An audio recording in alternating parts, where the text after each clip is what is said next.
Hola, ¿qué tal a todos? Muy buenos días, tardes o noches, espero que estén muy bien. Vamos a iniciar con este pequeño curso de traumatología. Ya medio subí un video de anatomía de clavícula y escápula en 3 dimensiones. Sin embargo, sí me gustaría como que aclarar algunos puntos antes. Y bueno, ya de eso, pues yo creo que voy a poder subir videos más específicos, ¿no? Y aclarados sobre todo de lo que es la anatomía humana. Y bueno, aquí vamos a ver anatomía y fisiología del sistema óseo. Y esto nos va a servir justamente para entender de mejor manera los temas posteriores. De hecho, el siguiente tema este es de heridas y contusiones. Específicamente eso. Pasando un poquito a partes blandas. ¿Por qué? Porque es muy necesario tener las bases científicas de lo que sería posteriormente las fracturas, ¿ok? O sea, ya después de todo las fracturas se pueden clasificar en abiertas, cerradas, etcétera. Y bueno, de esto ya va a depender lo que ocurra. Entonces, vamos a empezar rápidamente con el sistema óseo.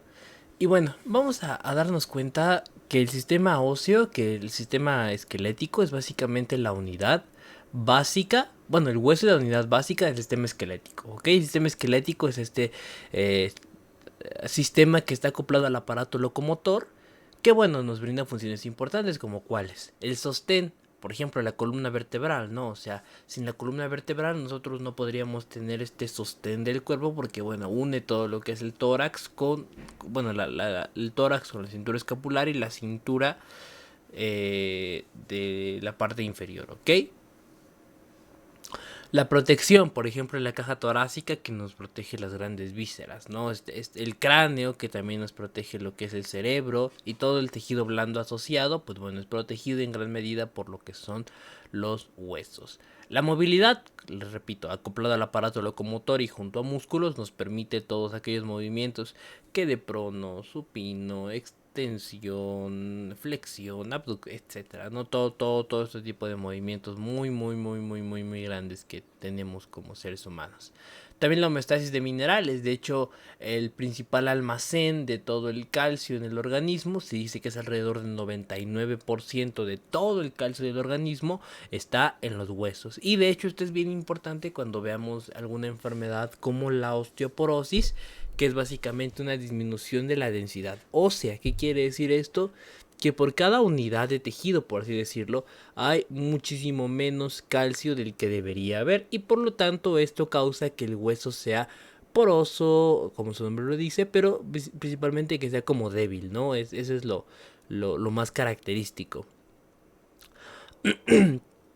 También ayuda a la hematopoiesis, sobre todo por esta parte de la médula ósea, ¿no? Que está en los huesos principalmente, que aporta las células sanguíneas. Este es un proceso conocido como la hematopoiesis. Vamos a hacer un video más adelante de la hematopoiesis y de cómo es que esta se lleva a cabo. También vamos a ver un poquito sobre las estructuras de los grupos RH y bueno, demás, ¿no? Pero eso lo vamos a ver en videos posteriores. Y también para los triglicéridos.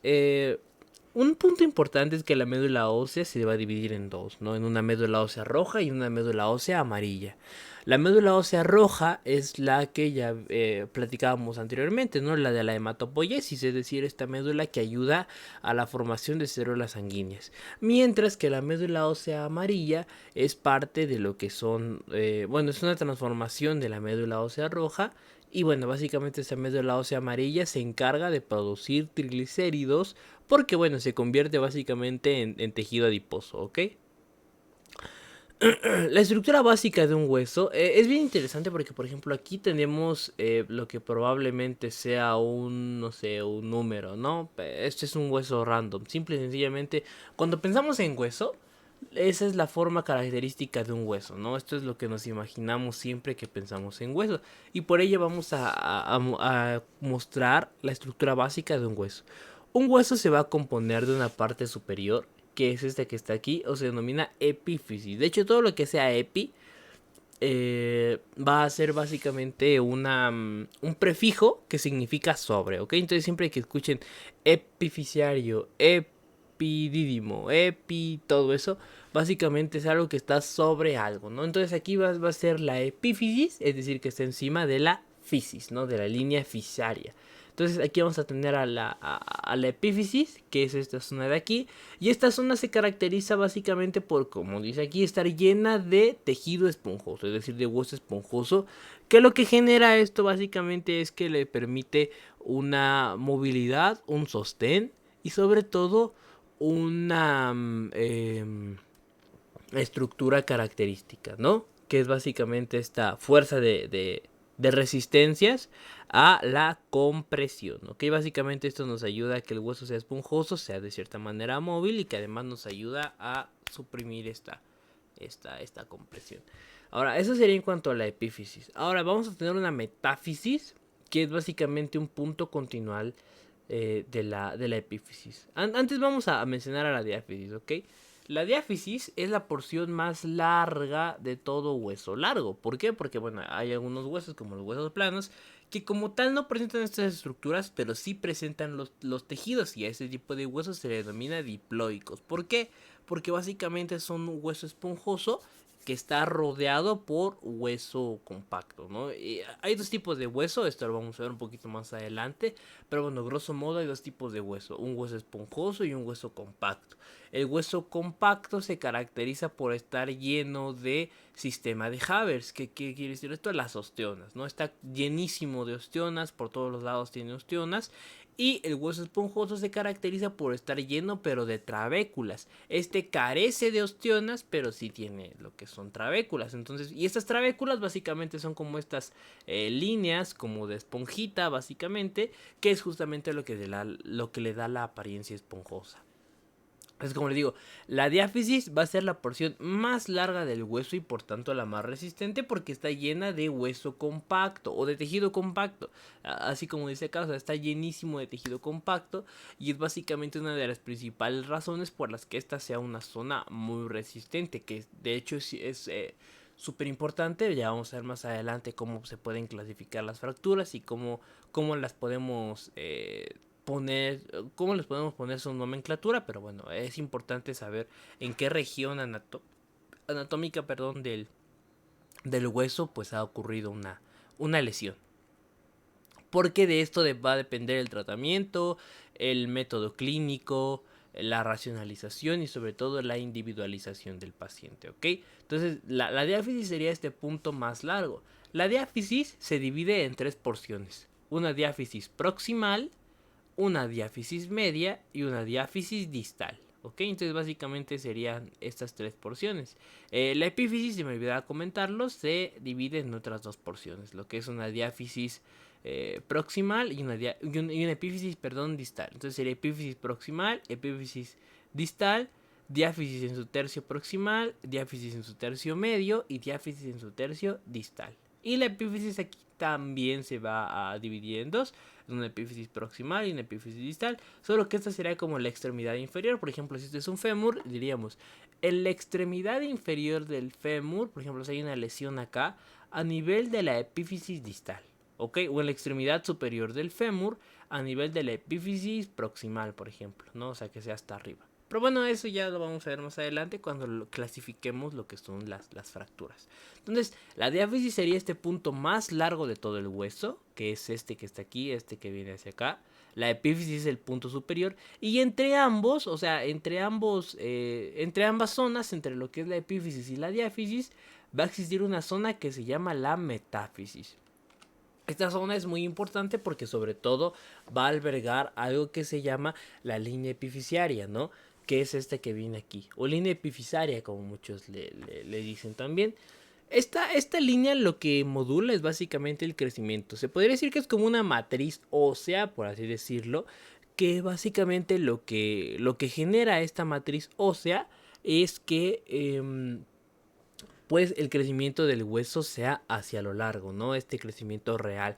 De hecho, existen centros de osificación, tanto primarios como secundarios, que bueno, dependen de la localización, ¿no? Los primarios, por ejemplo, se basan en estar en la diáfisis, mientras que los secundarios se basan en estar en lo que es la epífisis. Y de hecho, de todo esto depende la línea epificiaria.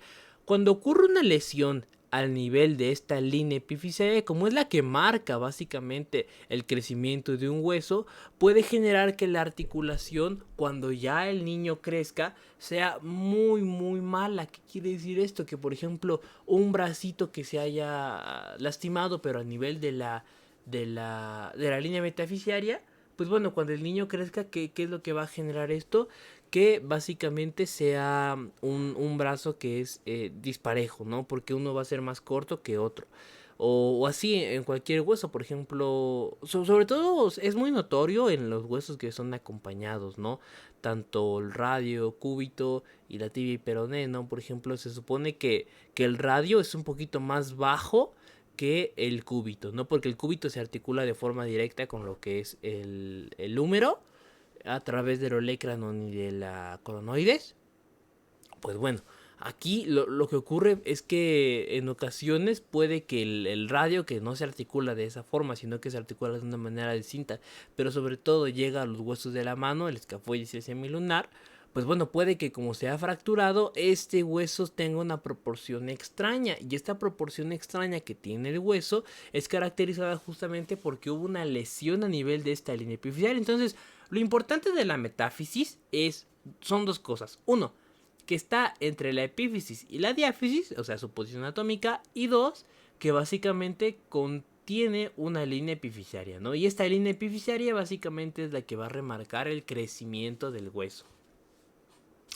Vamos a tener también asociado el cartílago articular. Y es bien importante esto del cartílago porque, bueno, el cartílago por lo regular tiene esa vascular y por eso mismo si se lesiona básicamente el mismo hueso podría morir, ¿no? Porque ya no va a haber esta movilidad, va a haber una lesión grave y obviamente la funcionalidad va a estar perdida.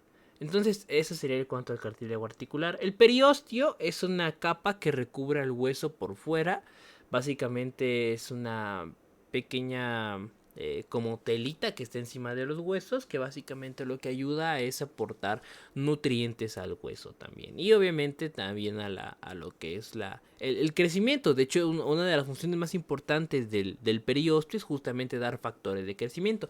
Cuando veamos el tema de fracturas, vamos a explicar mejor cuáles podrían ser estos factores de crecimiento. Aunque básicamente están muy relacionados con lo que es embriología, que vamos a ver un poquito más adelante. Y por ejemplo, el factor de crecimiento fibroblástico de tipo beta, ¿no? Que es muy característico para iniciar lo que es la osificación en un feto. Pero bueno, eso lo vamos a ver un poquito más adelante. Entonces el periósteo recubre al hueso y ayuda a su nutrición, ¿no? El endostio básicamente es una cavidad o es el recubrimiento interno de la cavidad ósea. La cavidad ósea o cavidad medular, que bueno, contiene a la médula, tiene un pequeño recubrimiento que es el endostio. Y también este endostio, al igual que el periósteo, va a ayudar de cierta manera cuando se necesite una regeneración, porque también apoya con ciertos factores del crecimiento.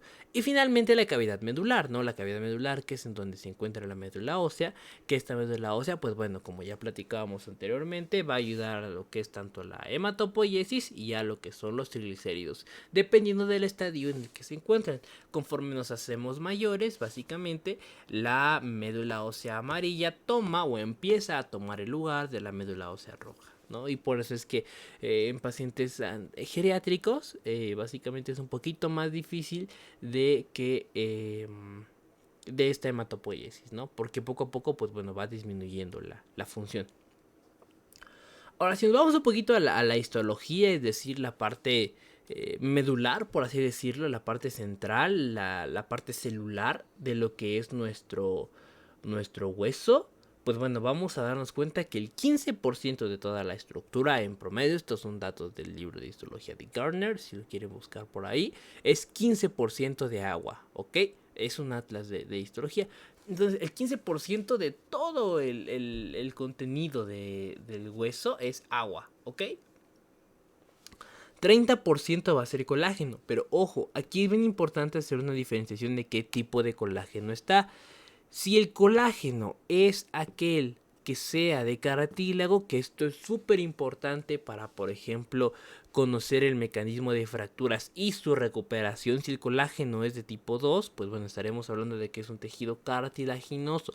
Pero si es un colágeno de tipo 1, nos vamos a dar cuenta que es un tejido óseo completamente formado, ¿ok? Entonces, básicamente de esto depende el estadio final. Incluso cuando veamos, le repito, cuando veamos fracturas se va a entender mejor, porque básicamente este colágeno puede marcar el ciclo básico de una fractura, ¿ok? Pero esto lo vamos a ver un poquito más adelante. Y bueno, 55% pues bueno, van a ser cristales de hidroxiapatita, ¿no? Que es básicamente esos cristales de hidroxiapatita, básicamente son sales entrecruzadas, llenas de calcio, llenas de fósforo, llenas de minerales, al final de cuentas, que lo que generan es que se calcifican. Este proceso de calcificación es un endurecimiento en el que pues bueno vamos a tener esta sensación básica de los huesos que pues, son duros, ¿no? Porque básicamente es parte del sostén y de la protección del organismo. Pero toda esta dureza se atribuye a que bueno, entre las fibras de todos estos cristales, porque bueno, básicamente es como si fueran entrelazados como un tejido más o menos. Si fuese un tejido de bufanda, por ejemplo, imagínense que entre de esas de estambre, que entre cada uno de los hoyitos de estas bufandas, pues bueno, va a existir lo que es pequeñas sales cálcicas, y estas sales cálcicas van a estar entre las fibras de lo que son el tejido, ¿no? Entonces, imagínense que estas son las fibras, ¿no? Estas fibras aquí en medio van a ver lo que son sales, ¿no? Principalmente sales de calcio, que son las que van a aportar la dureza. Pero aquí en medio puede llegar a existir colágeno, que el colágeno básicamente es una proteína estructural del organismo que va a ayudar a la movilidad de un tejido y también a la función básica del mismo, ¿ok? También van a existir 4 tipos de células en los huesos. Las principales van a ser las células progenitoras o también denominadas osteoprogenitoras, los osteoblastos, los osteocitos y los osteoclastos, ¿ok? Las células progenitoras, o como aquí menciona, ¿no? Las osteogénicas, básicamente van a ser células que vienen de una célula pluripotencial, ¿no? Es una diferenciación de las células pluripotenciales que básicamente se va a transformar a un osteoblasto, ¿ok? Es decir, es el estadio principal, es la célula madre, por así decirlo, o la célula inmadura del osteoblasto. Entonces, básicamente es un estadio, ¿no? Por eso les puse aquí como estas pequeñas, esta imagen con flechitas. Entonces, la primera va a ser esta célula osteogénica, osteocélula progenitora, o célula osteoprogenitora, que básicamente va a cambiar a ser un osteoblasto. El osteoblasto es una célula mucho más grande, más compleja, que además va a empezar a liberar matriz ósea. De hecho, cuando un osteoblasto comienza a liberar matriz ósea, empieza como que a deshidratarse, ¿no? Y esta deshidratación hace que todo el líquido que esté alrededor pues lo rodee. Cuando un osteoblasto está completamente rodeado por líquido, se va a transformar en un osteocito, que ya es el estadio final. Y este osteocito, básicamente, al final de cuentas, pues bueno, es el que ya tiende a o tiene la estructura básica de lo que es el hueso, es decir, la dureza principal. De hecho, el osteoblasto, como les digo, es el que permite esta matriz ósea, que es parte de este endurecimiento. Y el osteocito es esta célula madura que se ha generado gracias a que se quedó completamente envuelta pues de líquido, ¿no? De este líquido que vino directamente de lo que es el osteoblasto.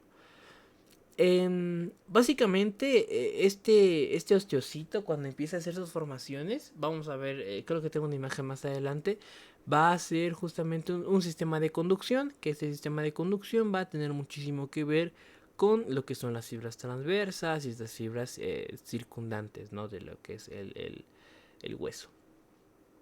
Finalmente, en una línea no tan progenitora, sino más de macrófagos, está lo que son los osteoclastos.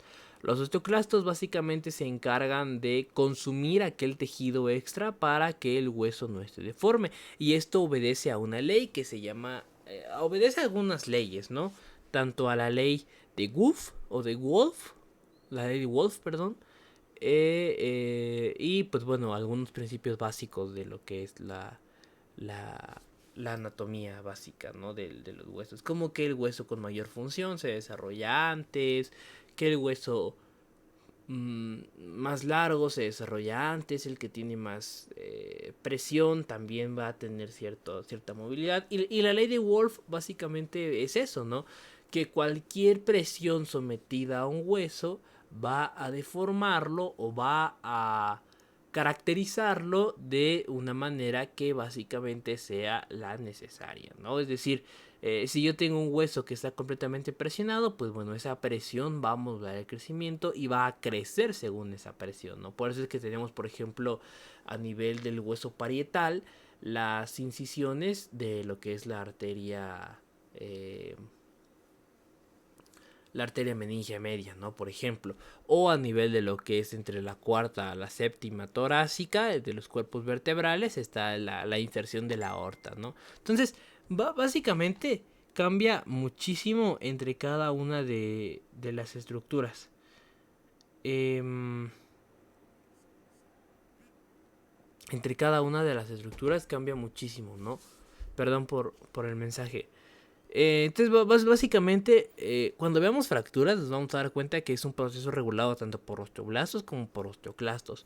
Los osteoblastos van a ser aquellos que básicamente nos van a generar una matriz. Y los osteoclastos van a limpiar esta matriz, ¿ok? Es decir, van a regular esta matriz. En cuanto a los tipos de hueso, pues bueno, esto es lo que le estaba platicando hace ratito. Va a existir un hueso compacto que constituye alrededor del 80% de todo el hueso. Y va a existir un hueso esponjoso que pues bueno es el 20%, ¿no? El compacto, les digo, ayuda al sostén y la transferencia de movimiento porque bueno es duro y va a permitir que sea completamente adecuado.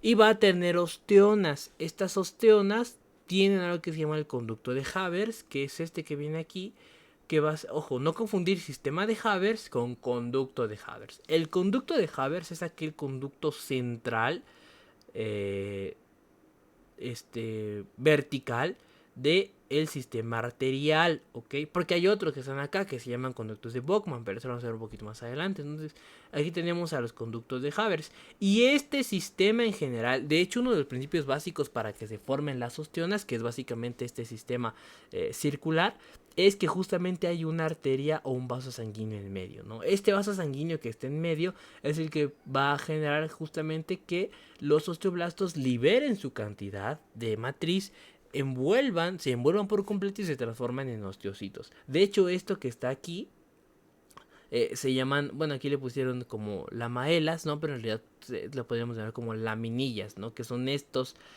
círculos que están acá, que básicamente pueden converger en círculos más grandotes, que son estos que son las laminillas circunferenciales, ¿ok? Son cilindros paralelos, como les estaba diciendo, que serían estas osteonas, que les digo, tienen un conducto de Havers. Son lagunas con osteocitos, porque bueno, les repito, básicamente son osteocitos que se han quedado ahí metidos, pues por justamente lo que es una matriz extracelular rodeando a un vaso sanguíneo.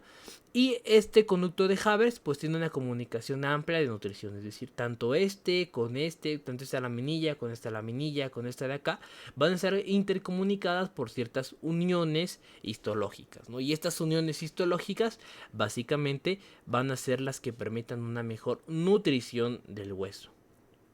Van a haber laminillas intersticiales, como les estaba diciendo, entre el intersticio básicamente sería estas más grandes, ¿no? Estas que aquí le llaman circunferenciales, pero bueno, son intersticiales.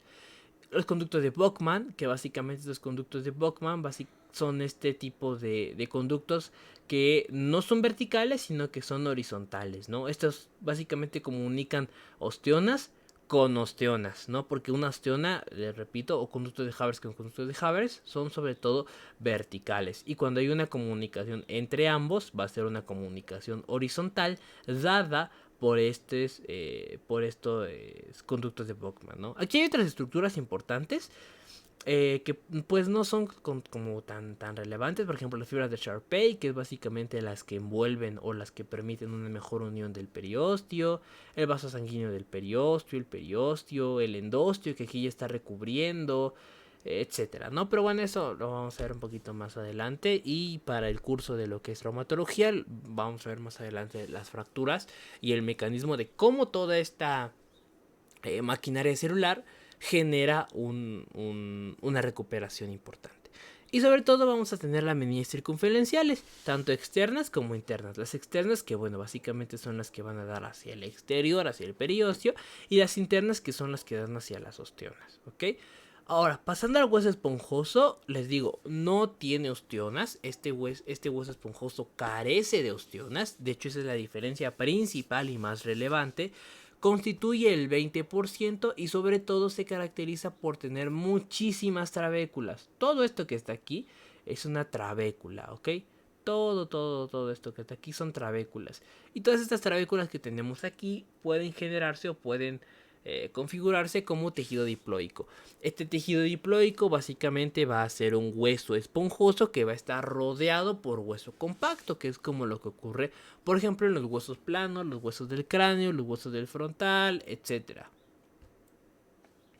Les digo, este va a tener lo que es la médula ósea roja y la médula ósea amarilla. Por eso les puse aquí la MOR y la MOA, ¿no? Esto puede cambiar, sí puede cambiar. Puede cambiar de médula ósea roja a médula ósea amarilla, sí, pero puede ser al revés, sí, también puede pasar de médula ósea amarilla a médula ósea roja. Sin embargo, esto es por procesos patológicos en muchos casos. No es lo normal e incluso podría no ser lo adecuado, ¿no?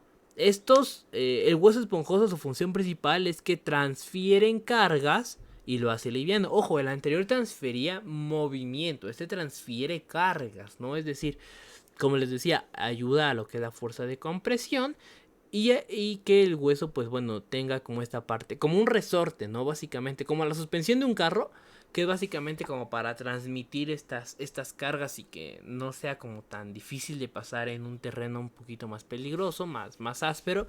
El hueso esponjoso hace exactamente lo mismo, transfiere cargas y va a ser liviano a lo que es el hueso, ¿ok? Como les digo, no tiene ostionas y este hueso es característico de huesos planos como el hueso frontal, el hueso parietal, la parte, por ejemplo, del hueso occipital, la escápula, bueno, todos los huesos planos que se les ocurra. Los huesos cortos, principalmente podrían ser como los de la mano y los sesamoideos, que estos huesos sesamoideos básicamente son aquellos que rellenan una cavidad, como lo es la rótula, ¿no? Ahora, hablemos un poquito de la irrigación y la inervación del hueso. Primero que nada, vamos a ver que lo más importante para que un hueso crezca y se desarrolle es la irrigación que tenga, ¿ok?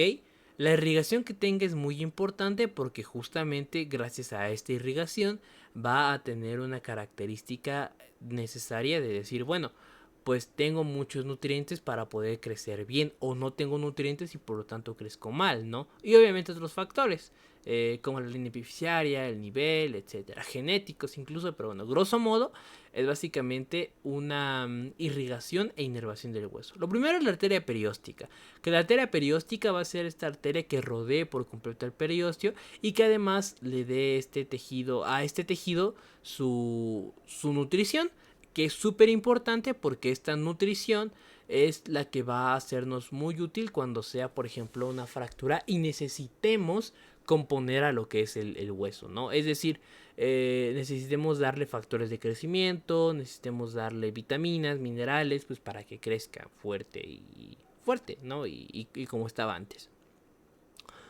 La principal arteria que tenemos en el hueso es básicamente la arteria nutricia, que de hecho ustedes se van a dar cuenta cuando estudiemos cada hueso por individual. Bueno, más que cada hueso, cuando veamos a las fracturas por individual y hagamos un pequeño repaso anatómico, vamos a ver que hay huesos con caras, ¿no? Y sobre todo en la cara anterior es en donde más arterias nutricias entran.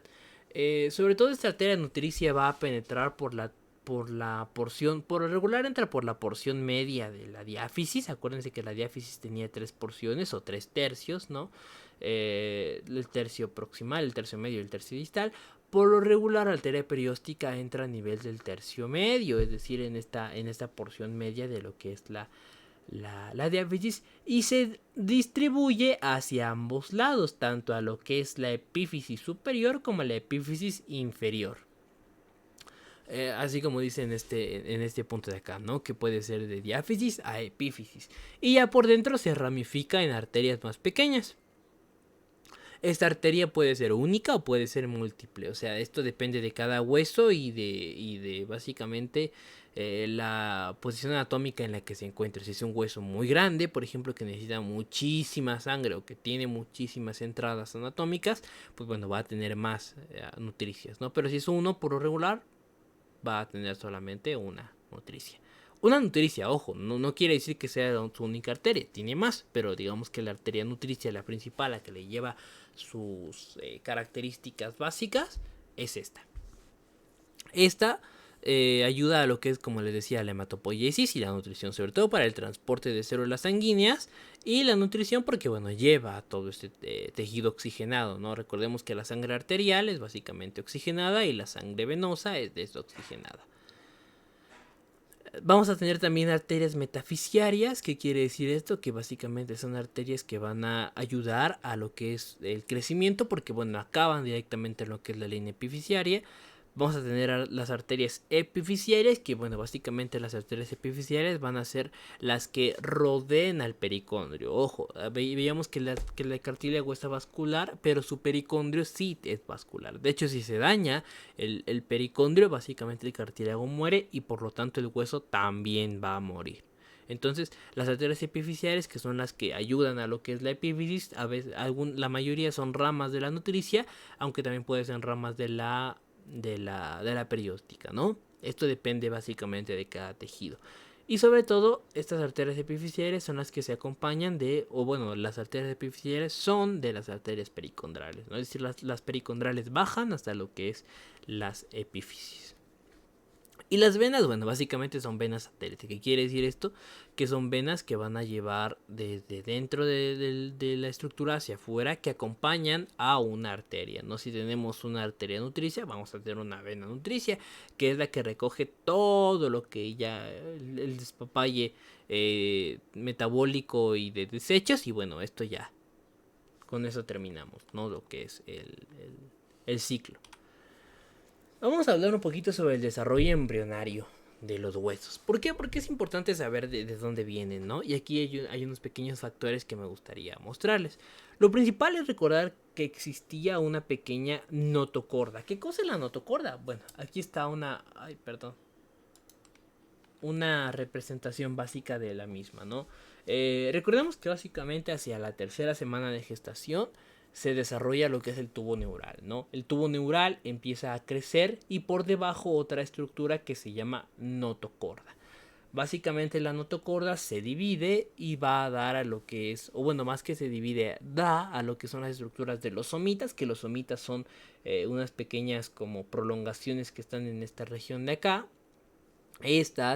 Estos somitas se diferencian en lo que es el esclerotomo, que aquí está. Incluso el esclerotomo, esta parte se va a dividir en tres: el dermatomo, el esclerotomo y el miotomo, ¿no? Músculo, cartílago y hueso junto con piel. Pero bueno, ahorita nos vamos a enfocar en el esclerotomo, que esto viene del mesénquima, ¿ok? Al final de cuentas, toda la estructura ósea va a venir del mesénquima celular o del mesénquima fetal, ¿ok? Del mesénquima embriológico.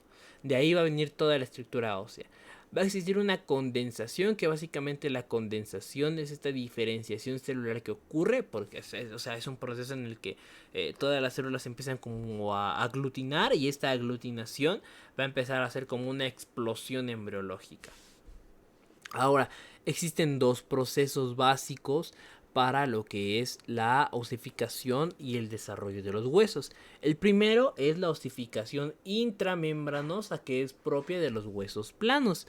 Y los huesos largos, por lo regular, tienden a tener una osificación endocondral, que lo vamos a ver un poquito más adelante a qué se refiere cada una de ellas.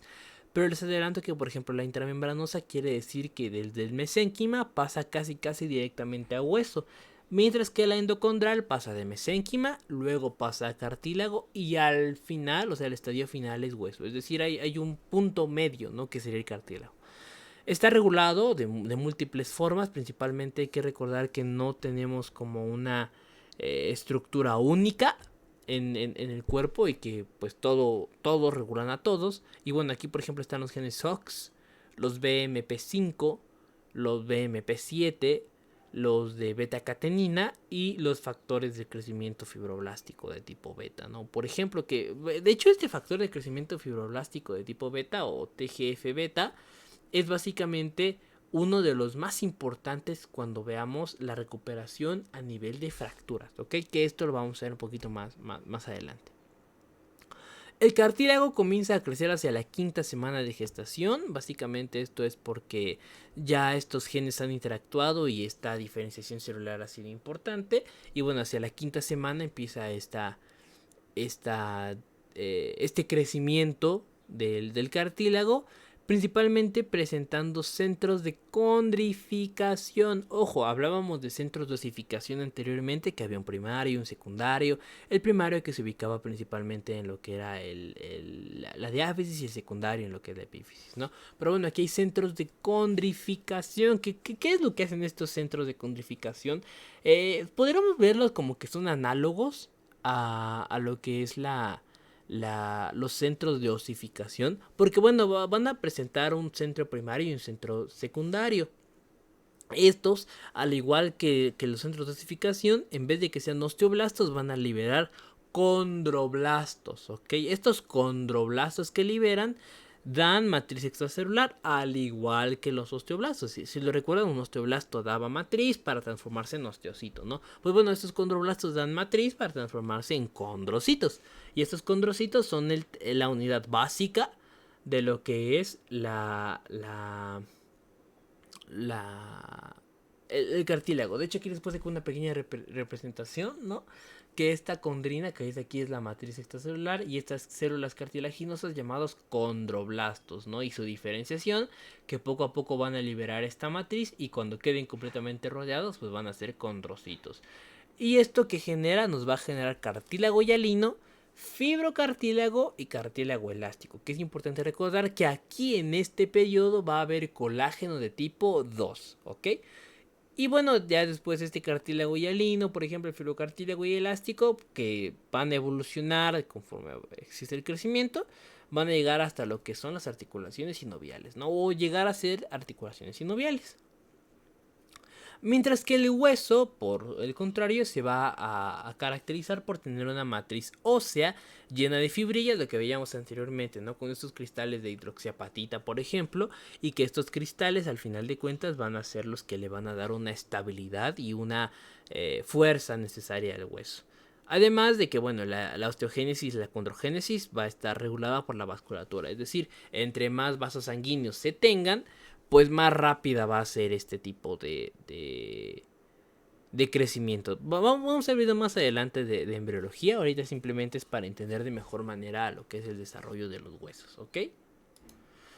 Ahora, la osificación es un proceso que dura alrededor de 56 días, ¿no? Y aquí les puse las dos, la intramembranosa o membranosa y la endocondral. La membranosa, lo principal es que va a ser un mesénquima cubierto que se va a pasar a hueso. De hecho, aquí está, ¿no? Principalmente aparecen centros de osificación, y estos, pues bueno, están rodeados de tejido fibroso al final de cuentas. Después se apoyan directamente de lo que son las arterias, como les decía. Una osteona, por lo regular, va a crecer al final de cuentas alrededor de una arteria, ¿no? Porque justamente como que la rodea como una dona, básicamente. Y cuando haya una buena aparición de estas, pues va a generar esta parte de lo que es el crecimiento óseo directamente. Como les decía, bueno, antes de pasar a esto, pues existe una secreción de matriz ósea, y bueno, al final de cuentas queda un hueso compacto, ¿no? Lo principal es que el mesénquima cubierto, es decir, es un mesénquima que básicamente va a estar rodeado por este tipo de tejidos de crecimiento, y además por esta parte de lo que es las arterias, se va a terminar transformando en lo que es un hueso. El osteoblasto va a secretar matriz ósea Porque, o sea, ya este mesénquima que se ha cubierto se va a transformar directamente en lo que es un osteoblasto, ¿no? Este osteoblasto, que secreta su matriz, como veíamos anteriormente, se va a transformar en un osteocito, dejando lo que son las laminillas, es decir, estos bordes circulares que representan al sistema de Haber principal, ¿no? O la osteona. Y los osteoclastos, como les decía, vienen de los leucocitos. Y básicamente estos van a ayudar a la reabsorción y la remodelación del hueso. Entonces, básicamente lo más importante de la osificación membranosa o intramembranosa es que en promedio dura ambas 56 días, pero que básicamente lo importante es que del mesénquima que existe pasa directamente a tejido óseo, apoyado obviamente de lo que es el sistema nutricio y los osteoblastos que van a liberar su matriz y de los osteoclastos que básicamente lo que hacen es reabsorber y remodelar el hueso, según la ley de Wolff o esta parte de que, o sea, según el desarrollo del hueso es que va a ser su crecimiento, ¿no? Si es un hueso que necesita muchísimo desarrollo, pues bueno, va a ser mucho más desarrollado que otros que pues no lo necesitan tanto. Ahora, la osificación endocondral es bien interesante porque esta básicamente representa como un pequeño molde cartilaginoso. Esta, si se dan cuenta, pasa de mesénquima a hueso, pero esta pasa de mesénquima a cartílago y después a hueso, ¿ok? Entonces vamos a tener un centro de osificación primario, que el centro de osificación primario se establece en esta zona de acá, en la zona de la diáfisis, como platicábamos anteriormente, ¿no? Perdón por esto. Ay, perdón. Pero como platicábamos anteriormente. Entonces va a ser principalmente de la diáfisis hacia el tejido distal. Ojo, hacia el tejido distal, es decir, hacia abajo, puedo regular. Después va a empezar a dar más ramas, pero primero llega al tejido distal, ¿ok? Lo que genera básicamente son células hipertróficas, o sea, les da tanta nutrición que básicamente lo que hace es que las empieza a crecer. De hecho, una de las investigaciones, por ejemplo, en el Salter, traumatología, menciona que el crecimiento de tipo cartilaginoso para pasar a óseo es muchísimo más rápido que el tejido o que el crecimiento de tejido canceroso. O sea, es rapidísimo el crecimiento óseo. Entonces, básicamente son células hipertróficas que son apoyadas del pericondrio y del periósteo, ¿no? Es decir, este pericondrio que va a existir aquí, que es el que rodea al final de cuentas a todo lo que es el cartílago inicial, pues bueno, se va a empezar a transformar de a poco gracias a estos factores de diferenciación y a los factores del crecimiento en tejido óseo, ¿ok? Los osteoblastos van a empezar a formar una pequeña cavidad aquí en el medio para dar paso a la médula ósea roja, que justamente, o sea, va manejando un sistema trabecular para la médula ósea roja y para el mejor paso de lo que es la arteria nutricia. Las trabéculas que se formen gracias a todo este movimiento de los osteoclastos, que básicamente son los que dejan estos orificios, van a permitir la médula. Y los osteoblastos, pues bueno, básicamente son los que van a empezar a secretar matriz y poco a poco van a dejar muchísimo más duro a lo que es el hueso, ¿no? Al final de cuentas. Ahora, la placa epifisiaria también se empieza a establecer, sobre todo termina hacia los 20 años con la línea epifisiaria, ¿no? Que es esta que está aquí. Esta sería lo que es la línea epifisiaria, aquí también sería la línea epifisiaria, que es la que denota el crecimiento de un hueso. Por lo regular, en promedio va a terminar hacia los 20 años. Hay huesos que terminan antes y hay huesos que terminan un poquito después, pero por lo regular hacia los 20 años. Incluso en mujeres un poquito antes, como a los 18 años, pero bueno, el promedio para todos es hacia los 20 años, que sería como hasta donde podemos dejar de crecer, pero bueno, tampoco vamos a crecer muchísimo, ¿no? El ancho que se genere va a ser dado por la infiltración de los vasos, es decir, entre más vasos entren, pues más ancho va a quedar nuestro hueso. Vamos a hablar un poquito sobre el crecimiento en la infancia y en lo que es la adolescencia, ¿no? Principalmente vamos a darnos cuenta que existen dos maneras, un crecimiento longitudinal y un crecimiento en espesor. El crecimiento longitudinal es básicamente por una placa epifisiaria que va a tener 3 niveles en 4 momentos. Algunos hablan de que solamente son 3 momentos. A mí me gusta decir que son 4 momentos sobre todo, ¿no? Primero que nada, si nosotros cortáramos la placa epifisiaria o a nivel de la placa epifisiaria, podríamos ver 4 tejidos distintos, ¿no? Por ejemplo, aquí está este nivel secundario, el centro o el cartílago que está, perdón, a nivel secundario, todo el cartílago epifisiario y el cartílago articular. Pero principalmente, si cortáramos a nivel de la placa epifisiaria, nos vamos a dar cuenta de que existen 4 estadios óseos muy representados cuando el hueso está creciendo de manera longitudinal y en ciertos momentos de la vida, como lo es la infancia, ¿no? Entonces, lo primero que vamos a darnos cuenta es que si cortamos muy arriba, vamos a hallar cartílago en reposo, es decir, cartílago que todavía no se ha cambiado ni ha comenzado a querer cambiarse a lo que es hueso, y principalmente está como en ese estadio latente, ¿no? De que probablemente se va a cambiar, pero no por ahora. Entonces va a ser cartílago en reposo, que es básicamente eso, cartílago lleno de colágeno tipo 2, ¿no? Al final de cuentas, porque pues es eso, cartílago.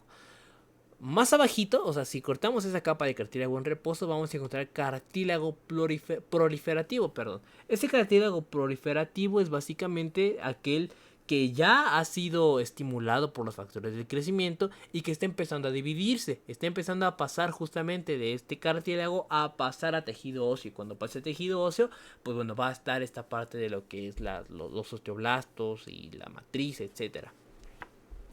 Luego vamos a tener el cartílago hipertrófico, que el cartílago hipertrófico básicamente es aquel cartílago que ya está muchísimo más crecido por todos los factores reguladores que ya le han llegado y ya está empezando a transformarse en lo que es hueso, ¿no? Es decir, este cartílago hipertrófico ya está empezando a cambiar algunas zonas de condroblastos por osteoblastos, ya está empezando a recibir una mejor nutrición, formación de pequeñas trabéculas, etcétera. Es decir, ya tenemos un cartílago crecidito, ¿no? O sea, ya empieza a querer desarrollarse.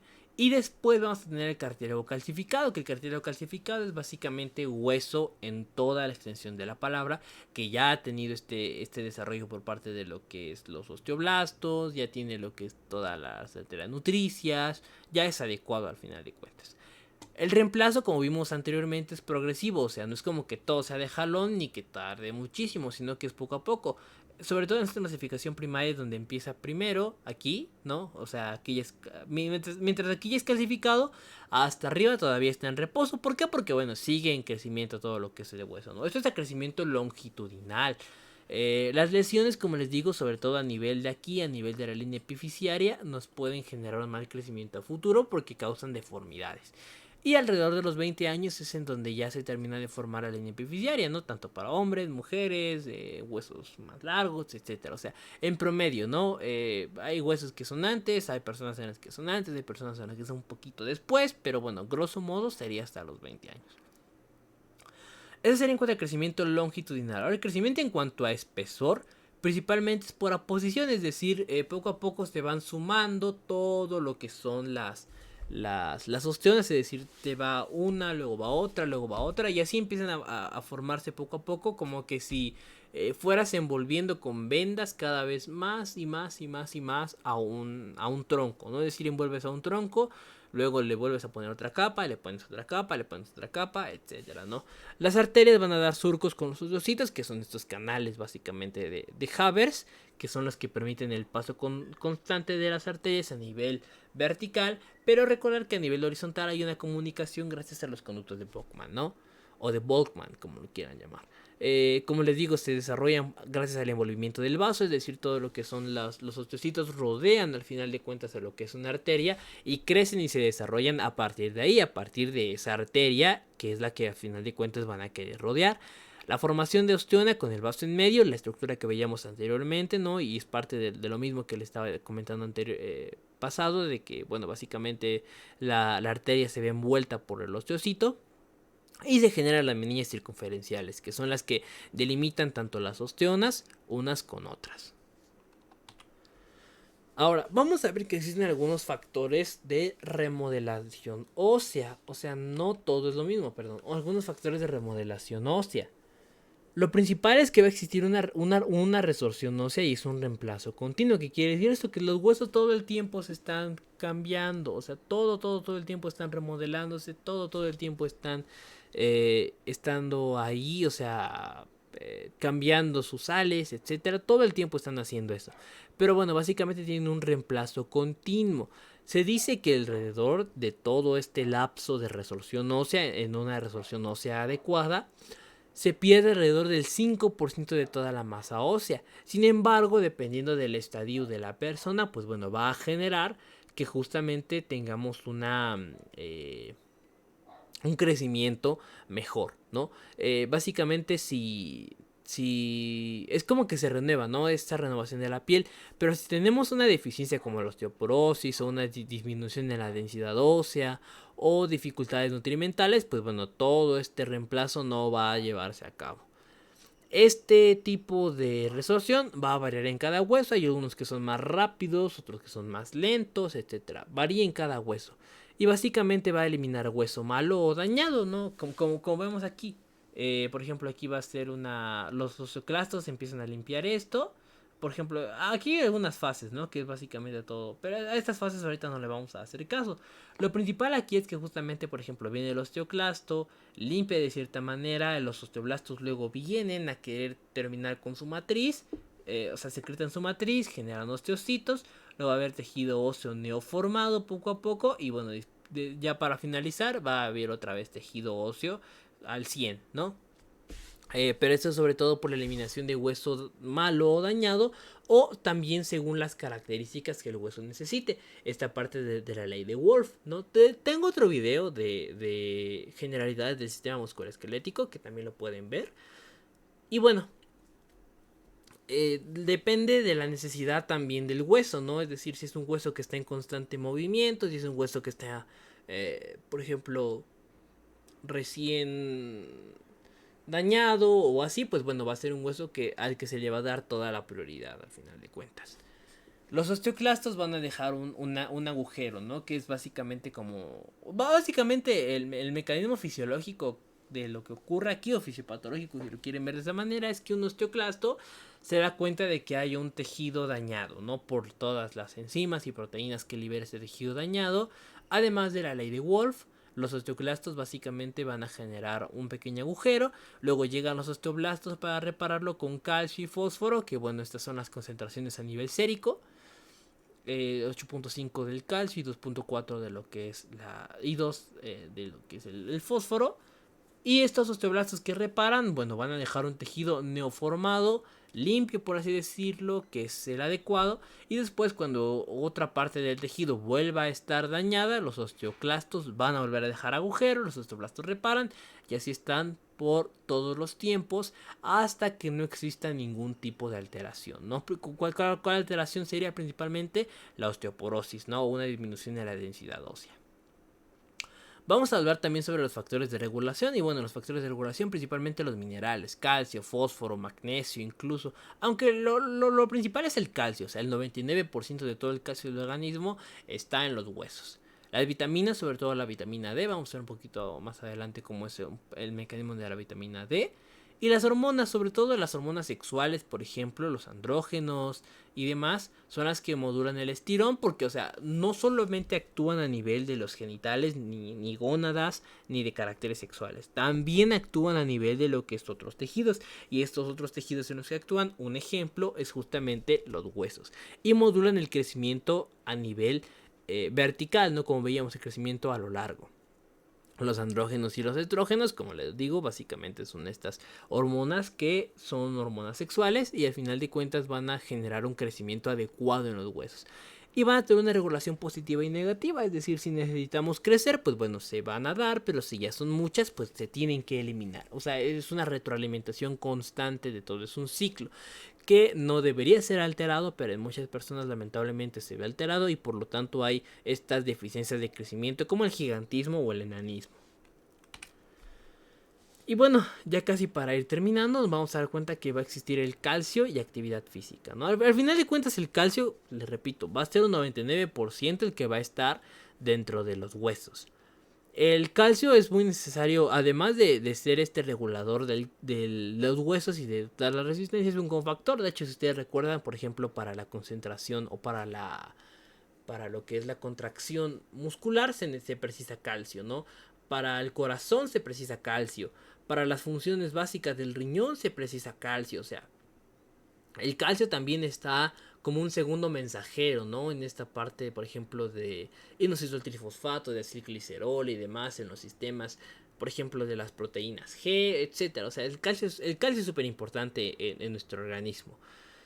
También es lo que decía, ¿no? La retroalimentación negativa.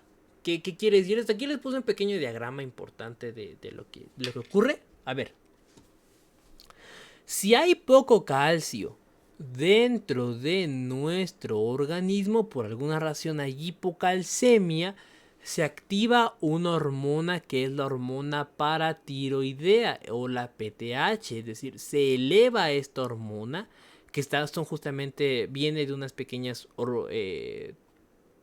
glándulas que están detrás de la tiroides.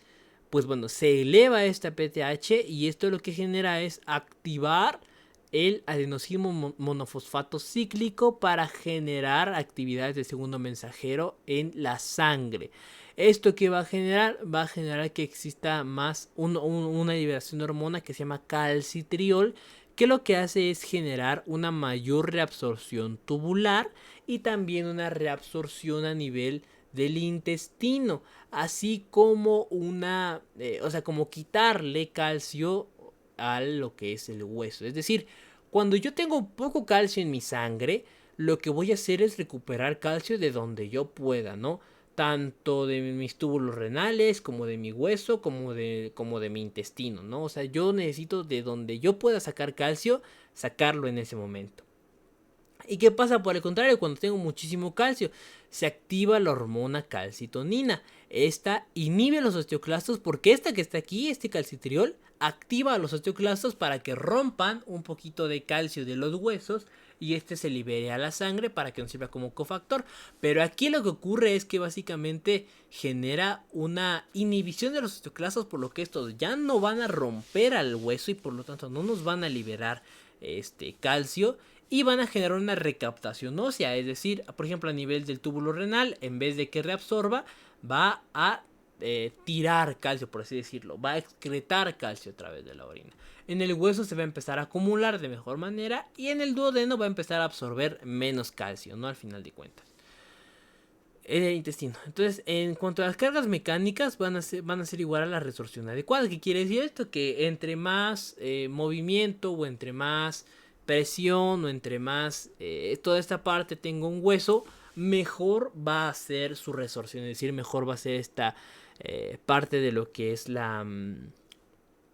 el remodelado óseo, ¿no? Sobre todo esto va a generar el estiramiento óseo, es decir, entre más nos estemos alargando, entre más estemos moviendo los huesos, al final de cuentas va a haber un mejor crecimiento. Por eso se recomienda mucho, por ejemplo, actividades como el básquetbol, la natación y demás en niños que pues se busca este crecimiento, y sobre todo va a haber una prevención de la edad, ¿no? Al final de cuentas hay que tener mucho cuidado cuando las personas ya sean mayores, cuando por ejemplo un factor de riesgo para para que no haya una resorción adecuada y por lo tanto los huesos se comiencen a hacer porosos y débiles, es decir, empiece la osteoporosis, es la inhibición de la menstruación. Y cuando ocurre esto, exactamente en la menopausia aproximadamente, ¿no? Entonces ese es un factor de riesgo para las fracturas, por ejemplo. Y bueno, ya para terminar con esta parte, vamos a dar unos conceptos importantes, ¿no? El esqueleto el esqueleto en general se divide en dos, tanto axial y perpendicular. El axial es todo este esqueleto central que va a tener el cráneo, las vértebras, lo que son las costillas, el esternón y listo, ¿no? Y el apendicular son los apéndices que le llegan, que sería a partir de la cintura escapular y de lo que son las extremidades inferiores, ¿ok? Esa sería la división básica del esqueleto, tanto axial y apendicular. Vamos a tener cartílago, que el cartílago es parte de un tejido conjuntivo semirrígido que aporta la flexibilidad. ¿Qué quiere decir esto? Que básicamente el cartílago es el que nos ayuda a las articulaciones, ¿no? Que este es el que nos va a permitir un movimiento mucho mayor y que este movimiento mucho mayor es el que vamos a aprovechar con toda la gran cantidad de movimientos, ¿no? La biomecánica del cuerpo, como se le denomina. El cartílago articular después va a tener una bolsa y una membrana muy adecuada, que esta bolsa y membrana básicamente lo que hacen es, así como se ve aquí, no al final de cuentas, va a tener esta característica de, pues, de aportar tejido, de aportar líquido al tejido, de aportar una membrana sinovial y sobre todo de permitir un movimiento adecuado y característico. El cartílago, como les digo, es avascular, por lo tanto una lesión a nivel del cartílago puede generar repercusiones muy graves en todo el tejido óseo. El hueso básicamente es un tejido rígido, como veíamos anteriormente, dividido en dos zonas, que tiene un periósteo y un endostio. Es un hueso de tipo esponjoso y compacto, que el esponjoso es menor, sobre todo está en las epífisis, y el compacto va a ser mucho mayor, sobre todo estando en las diáfisis. Va a existir una médula ósea roja y una médula ósea amarilla, que ya platicamos anteriormente bastante de ella. En cuanto a la médula ósea roja es para lo que es la hematopoiesis y la amarilla para los triglicéridos, ¿no? Y los huesos se dividen en 5 tipos de huesos, que serían los huesos planos, como les digo, como por ejemplo aquí marca el esternón, pero también podría ser por ejemplo los de la cabeza o la escápula. Los huesos largos, que por ejemplo aquí marca un número, ¿no? Aquí está todo lo que es el troquíter y el troquín, o troquiter, como muchos le dicen. La tróclea y lo que es todas las demás porciones, su cara anterior y demás. Los huesos cortos, como los huesos del carpo, ¿no? Los huesos samoideos, que básicamente solo sería la rótula, porque rellenan estos espacios articulares. Y huesos que la verdad no tienen una forma definida, como el esfenoides, el etmoides, perdón, y los huesos irregulares de las vértebras, ¿no? Que son las principales porque no tienen una forma definida. Ahora, cuando tenemos formaciones óseas, nos vamos a dar cuenta que existen cierto tipo de estructuras que son necesarias conocer en un hueso. El cuerpo de un hueso, capítulo de un hueso, el cóndilo de un hueso, la cresta de un hueso, el epicóndilo de un hueso, carilla, forámenes, fosas, surcos, cabezas, líneas, maleolos, cuellos, incisuras, procesos, protuberancias, espinas, trocánteres, trócleas, tubérculos, tuberosidades, orificios, o sea, etcétera, etcétera, etcétera. Es decir, todas estas formaciones óseas básicamente son las que van a permitir un crecimiento o van a darnos una idea de cuando el hueso ya esté desarrollado. Es decir, si un hueso presenta alguna de estas, que por lo general todos presentan varias de estas, cuando ya estén completamente formadas todas estas estructuras, características y añadidas, por así decirlo, de un hueso, podríamos decir que el hueso se ha desarrollado por completo en todo su esplendor, ¿ok? Y ya para terminar vamos a empezar a hablar un poquito de las articulaciones. Básicamente su material es por una unión sinovial, fibrosa y por cartílago. Es decir, de esto depende el tipo de articulación o del tipo de movimiento que va a realizar. Su función es que, bueno, por ejemplo, las planas son la acromioclavicular, que justamente son este movimiento como de en uno solo. Las trocleares, que son del codo, es decir, flexión. En silla de montar, que básicamente tienen como estos movimientos dobles. La carpometafalágica, por ejemplo, que es básicamente estos movimientos tanto hacia atrás como hacia adelante, es decir, de flexión, extensión, abducción y aducción. La esferoidea como la coxal, que pues básicamente es un movimiento amplísimo, ¿no? O sea, básicamente es lo que nos permite mover la pierna en círculos, moverla hacia atrás, moverla hacia adelante, etcétera. Y la trocoide, que es la atlantoaxial, que es básicamente este movimiento en giro, ¿no? Por ejemplo, cuando esta espina o odontoidea entra dentro de lo que es el hueso del atlas, ¿no? Es esa articulación atlantoaxial. Los huesos, como veíamos anteriormente, tienen los sistemas haversianos y múltiples anastomosis, ¿no? Estos conductos de Havers, unidos o comunicados gracias a los conductos de Pachmann. Y las articulaciones, aquí, perdón, se me fue una V, van a tener una anastomosis y un drenaje similar, al final de cuentas, porque, bueno, todas van a venir de las arterias pericondriales, por ejemplo, pero hay que recordar que el cartílago no tiene esta, es avascular, ¿ok?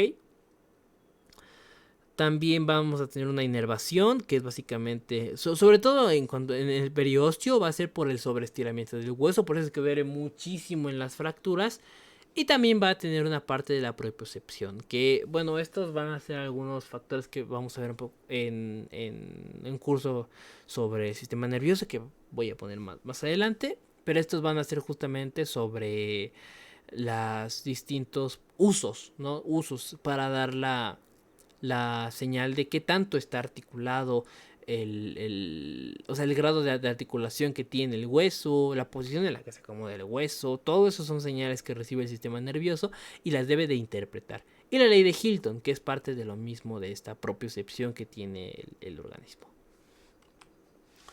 Y bueno, mis queridos amigos, muchas gracias por ver este video. Si les gustó, pues ya saben, espero se suscriban y cualquier duda quedo a sus órdenes en los comentarios. Muchas gracias.